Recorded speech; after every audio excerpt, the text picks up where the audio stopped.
Okay, you said this song was like time sensitive, and I get the word Ohio in the first line, but literally nothing else about it. I'm guessing you're talking about the train derailment. I similarly cannot discern the last line of the chorus, but I think I have an assumption. Given that we're talking about the train derailment and, maybe blaming someone who has direct responsibility over our nation's transportation system might be appropriate.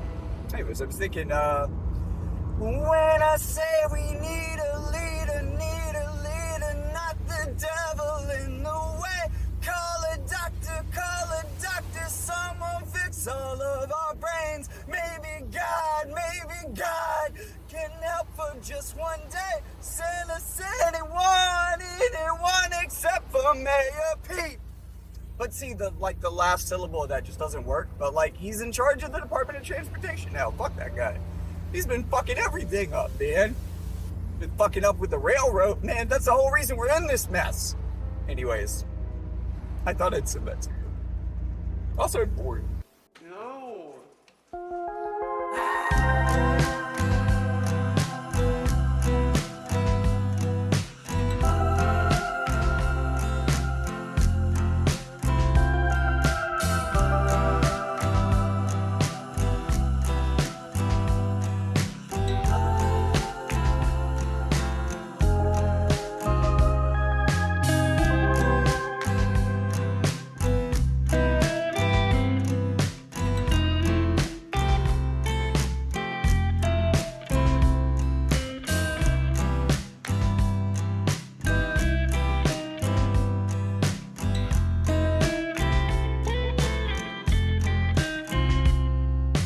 Mushroom out of Ohio, something in the water coming out of my home. Got 2 jobs and I can't make rent this month. I'ma need a vacation, I need a little change and we all need a lot. We all get buried and we're all gonna rot. I got a little cot in a pot to piss in. Don't nobody ever wanna listen. When I say we need a leader, not the devil in the way. Put a doctor that can fix all of our brains. Maybe God can help for just a day. Send us anyone could step up to the plate. Hello Internet, I'm Jackie Fox. I put out 2 videos recently. Both of them kind of have the same failure, I think, in that they're probably too long for people to really take in the way that I intended. I especially think that's a problem with Long Story Short, but also there's kind of a 8-minute preamble to the Pete Buttigieg video. And I did, as you'll notice, reuse the intro to that video, the cold open for this as well, because I like it. I think it's a good way to start that video. What I wish I hadn't done was ramble for 4 or 5 minutes in the car about how much I hate Pete Buttigieg before I explain to the audience why they should hate him as well. So what I'm planning to do for this video is to merge those 2 overly long ideas into a single idea that will actually be shorter than both. So I think I'm going to tell you basically a joke about Pete Buttigieg, but it's a joke about how it's not a joke, if that makes any sense at all. So, I ask, why a mushroom cloud over Ohio? Did they get hit with a nuclear weapon? I mean, that is usually what we associate with mushroom clouds. Oh, Pete!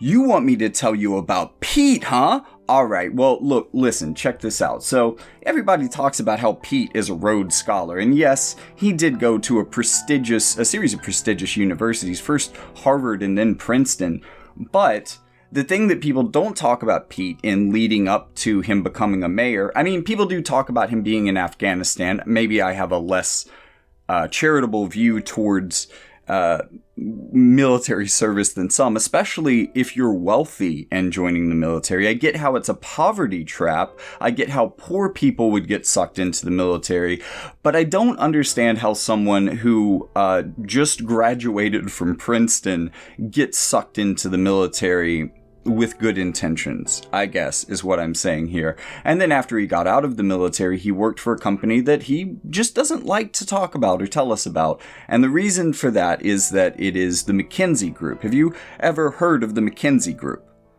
Look, man, I just want to know about this mushroom cloud over Ohio. I don't really care about the McKinsey Group. Well, you should care about the McKinsey Group, and the reason that you should care about the McKinsey Group is that they are one of the world's largest consulting, advising, and public relations firms. It is because of McKinsey's influence over our culture and society that the opioid crisis became what it was, because between 2004 and 2019, the McKinsey Consulting Company pushed OxyContin on America on behalf of Purdue Pharma and the Sackler family. Now, we don't really know what Pete Buttigieg's role was at McKinsey. They're pretty secretive about what their former employees did for them while they were there, and Pete doesn't really talk about it himself, so it's hard to say what Pete Buttigieg actually did, except that he seems to have returned to Afghanistan during this period of time. Again, for whatever PR reasons that McKinsey wanted him there, but other than that, we simply don't know very much. So, can I say that he pushed the opioid crisis on America? No, but he did happen to work for the company that did at the time they were doing that, and even if that wasn't what he was doing for the company, I'm sure there are similarly horrible and shady things that were happening around the same time that perhaps he was involved with, which is why he doesn't want to talk about them. Yeah, but it's like you don't want to talk about this mushroom cloud over Ohio because I'm just asking you, like, did we get nuked? Look, this is all Pete Buttigieg's fault, is my point. I mean, not entirely, but we can definitely blame him for certain parts of this, is what I'm saying. It's not about the mushroom cloud. Don't It's about his entire history as a politician and even his history before he was a politician. I mean, there's a lot of more politicians than you would think that are McKinsey alumni. And we don't hear about them because of this secrecy between the employer and the employees on what they actually did for the company. But one thing that we can tell from most of these people is that, being a public relations firm, they become incredibly good liars. And in my original video, that was probably one of the things that I was willing to give Pete Buttigieg the most credit for. While not as prolific, he is certainly a much better liar in general than George Santos, for example. And just comparing kind of the way that these two men lie about themselves or are able to maintain their lies. George Santos likes TV cameras, even when he knows he'll be asked to explain his litany of lies. Tonight, in an hour-long interview with Piers Morgan, Santos was confronted about some of those lies, starting with the one about graduating from college. Former President Trump will be heading there. What are your thoughts on that? I'll just say this. One thing I learned early on in my time as a mayor dealing with a lot of disasters is that there's two kinds of people who show up when there's a disaster. The folks who are there with a specific job to do and with action that's going to make a difference, and then folks who want to look good. And I'll let people make their own decisions. What's the simple explanation for why would you lie about something like that? Expectation on society, the pressure, couldn't afford it. Decided I wanted to run for office, although I had built a very credible business career. And I just didn't have that part of my biography that I could not give anything. Did you not think that you'd be cool? I just went with it. I didn't think, if you're gonna make up a lie, are you thinking at all? I just think it was a stupid decision in my part. Very stupid decision that I regret every day. So I'll follow that up with asking, will you be heading there? I am planning to come. I've been careful to respect the independent role of the NTSB and stay out of their way. But we're now entering the phase where it's about policy. It's about what my department does, which is ensuring that there's a high standard for these railroad companies. And I think an important part of that process is to be with the residents of East Palestine, to hear their stories, and to talk about the action that we're taking right now. I won't debate my mother's life as she's passed in 16, and I think it's quite unsensitive for everybody to want to rehash my mother's legacy. Okay, but hang on. Here's what I would say to that. They're only doing that because you put this on your campaign website. But specifically on the point of why nobody can find any evidence that your mother worked at the World Trade Center at all, ever. Could you just got this wrong? I mean, are you telling me that I got wrong what my mother told me? I don't know. Is it possible she misled you? I don't believe so. She wasn't one to mislead me. While being interviewed, you can definitely tell who's just a pathological liar and who is a trained professional liar. Yeah. Okay, but what about this mushroom cloud? Look, man, I'm getting to the mushroom cloud, okay? Give me some space to talk about what leads up to the mushroom cloud, okay? So let's talk about Mayor Pete. Mayor Pete is an incredible asshole. I mean, first of all, he's the kind of person that hardly ever works, but also when he does work, you wish he weren't. Because, like, I don't know, what did this man do? I mean, he fired the first black police chief in South Bend history because 2 of his officers were saying racist things about him, which is a story that makes even less sense when you realize that Pete Buttigieg shouldn't have known that those officers were saying racist things about him because they said these through confidential lines of communication. I'm not defending these 2 officers, but apparently Pete Buttigieg was. But no, you know, in a world where this man runs for president in 2020 and shortly after 2020 and 2021, 2022, and 2023, we are having a consistent crisis of, holy shit, everyone who used to be the president or vice president has stolen a certain amount of confidential documents. It just kind of puts his whole run to the presidency in a different light to see him in the stolen documents era of the White House. Because, I mean, you've got everybody from Obama's vice president to Trump's vice president to Donald Trump himself stealing confidential documents either on purpose or unintentionally, but, you know, it's bad regardless of who is doing it on a baseline level. Some of the cover-up around some of these things, some of the admissions make it worse, but it's kind of bad that any of them do it, and I definitely don't trust Pete Buttigieg not to. But it's not just about that. There was also a police shooting while he was the mayor of South Bend, which he didn't particularly address well. The black residents of the community didn't think that he addressed it particularly well, and they don't particularly like him to begin with because they see it as part of a larger pattern. So one of the things that he pooled together the money to build and to help construct within his town, the one thing that he kind of bent over backwards to have done was like this tech center that was supposed to bring in new businesses, and, you know, it was supposed to be like a innovation hub where tech company 2.0s could start up in South Bend. The other project that he talks about in his book is his attempts to revitalize certain parts of South Bend's neighborhoods. And the way that he did this was through a forced repair program. But if you're thinking that a forced repair program means that he's fixing up people's houses or that government agents are coming in to fix up people's houses, no. He forced them to make repairs or he demolished their house. So we're seeing a lot of black residents in South Bend, which has a really big racial income inequality problem to begin with. This wasn't started by Pete Buttigieg. It's part of Indiana history, I'm sure. The thing is, instead of doing something to address this long-standing problem in the community, he took the last remnants of some of their accumulated or intergenerational wealth and he literally demolished it. I mean, some of these people are land rich and dirt poor in that they have a house, but they don't have any money to fix it up. So maybe they needed to fix the plumbing. Maybe that was a major issue. Maybe some of the electrical problems were a fire hazard. I get it. Maybe some of these conditions weren't safe.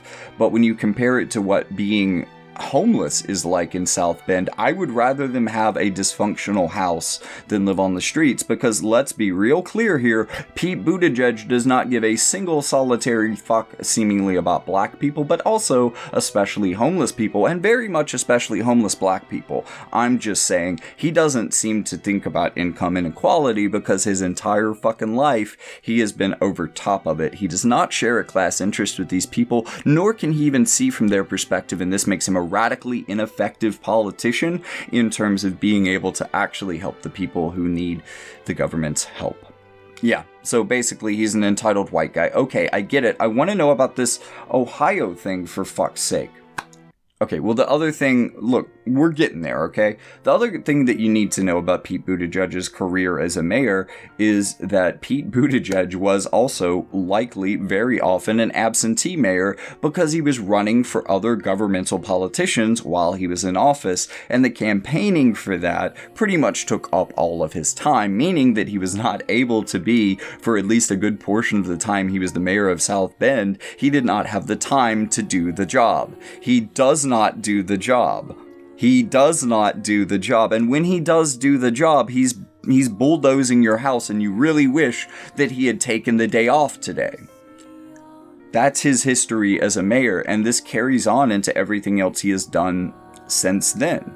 I mean, the whole reason that Pete Buttigieg became the Department of Transportation Secretary is that he dropped out at just the right time to help the more conservative part of the Democratic Party that was more aligned with Joe Biden than Bernie Sanders give Biden their votes and thus elevate him in the race while keeping a more left Democrat like Elizabeth Warren in the competition to split the Bernie side of the vote. I mean, this is pretty much just rigging through party control in a not illegal way and through the exchange of favors. One of those favors being that as soon as Joe Biden got into office, he got Pete Buttigieg a cushy cabinet position and said that this man is the future of the Democratic Party, a statement that chills me to the bone. Because if he keeps running for office for the rest of his life, he's eventually going to get something, and it's not going to be good, because him as a Secretary of the Department of Transportation has already been pretty terrible. Alright, man. Okay, look. I know we're talking about trains. I'm glad we finally got into him being the Department of Secretary of Transport, whatever. But, look, man, I just want to know about this mushroom cloud over Ohio. Alright, well, look, we're almost there. I'm going to level with you. We're getting pretty damn close. So we have this absentee politician who is barely doing his job. Now he is the Secretary of the Department of Transportation, which, to be fair, and especially the industries that it oversees, have been seeing kind of deregulation through inaction, but also through presidents like Donald Trump directly stepping in to defend these companies and from kind of a legislative perspective. So there are a lot of issues that the Department of Transportation needs to fix from having a really ineffective and politically neutered history, at least in the recent years, especially in regards to trains and planes. But I know you want to know about trains, but let me talk about the planes first, because we have been facing cancellations that many Americans can't even or aren't willing to, or for whatever reason don't go through the refund process for. So basically they're stealing money and not providing a service. Why are they doing this? Why do they feel that they have to do this? How are they getting away with it? Are all good questions to ask of Pete Buttigieg as he comes into office.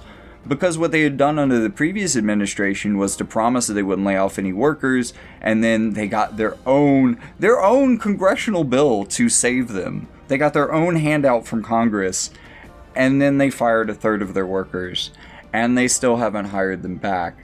Because now they're running on skeleton crews. That's why they keep canceling flights, because pilots recognize that they should be getting more sleep, and sometimes they just don't come in. I mean, things happen. Things that shouldn't happen. Strikes happen.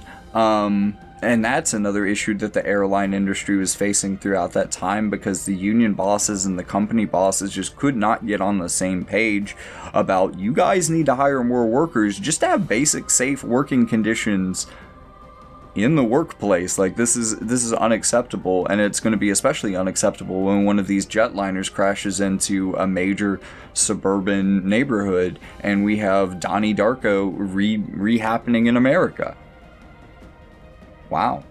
You know, I hadn't thought about that, but if trains are scary, then yeah, airplanes, I mean, I can't think of any train tracks near my house, but planes fly over all the time. We have an airport near me. That's a good point. We do need someone who'll step up to the plate and actually fix the Department of Transportation. Exactly! See, now you're starting to get it. And Pete Buttigieg just is not that guy. I mean, as much as I wished that he was that guy when he first came onto the campaign trail, and I said, oh man, he's LGBTQ, he's young, he seems to have fresh ideas, or at least it sounds like he does, until you look into them and realize that he's just good with saying words that don't really mean anything because he's a professional liar. Anyways, all of those same problems I just told you about the airlines, I mean, we've had basically the same issues with the railroads in that they laid off a lot of workers, they have a lot of government support, they really should be a nationalized industry.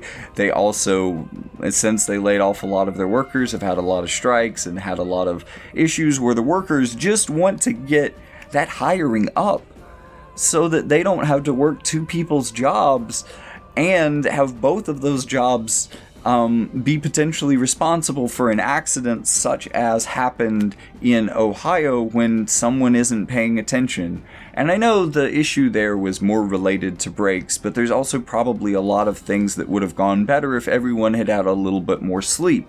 Maybe if there had been twice as many people working on this train, someone would have noticed something with the brakes. Someone would have had time to check before they left the station. I don't know. It just seems like an insurmountably large job to be doing with half of the people that you should have and have historically been doing this with. And since these layoffs, we have seen a massive number of train derailments that is just not normal. Thankfully, most of these trains weren't carrying toxic chemicals, but this one that derailed in Ohio happened to be. And I know the mushroom cloud really gets attention, but honestly, that was the better scenario, because if these chemicals had somehow exploded during the derailment, it would have been a lot worse, because it dissipates in the air. Well, supposedly it dissipates in the air rather more quickly than if it had sank into the ground, where it could get into the groundwater and really contaminate, which is an issue that we're already seeing, but just saying that it could have been worse, even if there wasn't an explosion, which would have not only spread these things all over the air, the water, and everything, but also would have sent shrapnel flying for quite some space, so, dangerous on a lot more levels. I'm not saying that the response ultimately wasn't maybe the right thing physically, although there are a lot of issues with the response, including Pete Buttigieg being kind of absent from it for several days and only really responding to it when prompted by the president. What the fuck? I mean, this is the same issue that we had with the labor strikes with the trains in 2022. Someone, and it's because, the government has a much more direct role with trains because we consider it to be critical infrastructure than we do with airplanes. So the Department of Transportation kind of had the power to step in and help negotiate something between the labor bosses and the company bosses. Instead of doing that, I'm not actually sure what Pete Buttigieg did during that period of time. I'm not sure that he did anything at all, to be completely honest with you, because ultimately Biden had to bring in his own group and interject with his own deal, which wasn't a good deal in terms of hiring back workers or in terms of getting people less hours so that they could be well rested for the job or able to live their lives. No, these things didn't come of it, and I think that this particular incident can be a leverage point that some of those workers and some of those unions might be able to use to get more days off, to get more practical working conditions, but they're going to have to fight for it, and we're going to have to make this a big issue. But all of that is kind of outside of Pete Buttigieg to a bit, because this is more of a creeping institutional decline in the Department of Transportation that's been happening over a long period of time. My point is that, similar things have happened with groups like the FTC, like the NLRB, but we're seeing someone like Lena Khan come into the FTC and completely revitalize it. I mean, it's still not doing as much as I would want it to, and honestly, a big part of that is funding. It still doesn't have the funding to hire the people to do as much as I would want it to do.